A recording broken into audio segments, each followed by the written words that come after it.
Hi my family, എല്ലാവർക്കും good morning. എല്ലാവർക്കും സുഖം തന്നെ വിചാരിക്കുന്നു. ഞങ്ങൾക്ക് സുഖം തന്നെയാണ്. അപ്പോൾ ഇന്ന് രാവിലത്തെ ബ്രേക്ക്ഫാസ്റ്റ് നമുക്ക് ആലു പൊറോട്ട ഉണ്ടാക്കാം. അപ്പോൾ ആലു പൊറോട്ട ഉണ്ടാക്കാൻ ഞാൻ തുടങ്ങിയപ്പോൾ ഇത്തിരി വൈകി പോയി വീഡിയോ പിടിക്കാനായിട്ട്. ആ സ്ഥലങ്ങളിലൊക്കെ ഞാൻ ഫില്ല് ചെയ്യാം കേട്ടോ. അപ്പം ഞാൻ ഉണ്ടാക്കാമെന്ന് വിചാരിച്ച റെസിപ്പി എൻ്റെ ഫാമിലിക്കും കൂടി കാണിച്ചു തരാമെന്ന് വിചാരിച്ചു ഞാൻ വീഡിയോ പിടിച്ചു. പിന്നെ അപ്പോൾ ഉരുളക്കിഴങ്ങ് നന്നായി പുഴുങ്ങി ഉടച്ച് തരിയില്ലാതെ ഉടച്ച് വയ്ക്കുക. അതിലേക്ക് മല്ലിത്തൈ, പച്ചമുളക്, സവാള, വെളിച്ചെണ്ണ എല്ലാം ഒഴിച്ച് നന്നായി മിക്സ് ചെയ്ത് മാറ്റി വയ്ക്കുക. എന്നിട്ട് ആലു പൊറോട്ട ഉണ്ടാക്കുന്നതിനായിട്ട് ചപ്പാത്തിക്ക് മാവ് കുഴയ്ക്കുന്നത് പോലെ ഗോതമ്പ് പൊടി എടുത്തിട്ട് മാവ് കുഴയ്ക്കുക.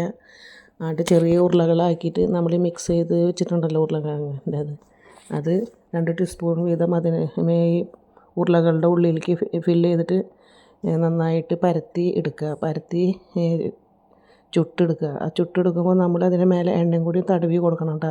ആ ചപ്പാത്തി പോലെ പരത്തിയിട്ടുണ്ടല്ലോ അതിൽ തടവി കൊടുക്കുക. പിന്നെയാണ് കേട്ടോ ഗൈസ് ഞാൻ മഞ്ഞപ്പരിപ്പ് കറി വയ്ക്കാമെന്ന് വിചാരിച്ചത്. അപ്പോൾ അതിലേക്ക് പരിപ്പ് കറി എന്ന് പറഞ്ഞാൽ അതിലും പച്ചമുളക്, മഞ്ഞൾപ്പൊടി, ഉപ്പെല്ലാം കൂടിയിട്ട് നന്നായിട്ട് വേവിച്ചെടുക്കുക തരികളില്ലാണ്ട്.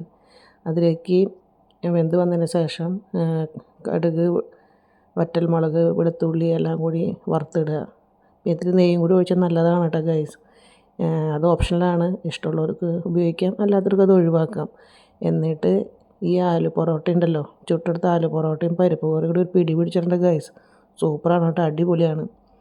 അപ്പോൾ എൻ്റെ ചാനൽ കാണുന്ന എല്ലാ ഫാമിലിയും ലൈക്ക് ചെയ്യണം, ഷെയർ ചെയ്യണം, കമൻറ്റ് ചെയ്യണം.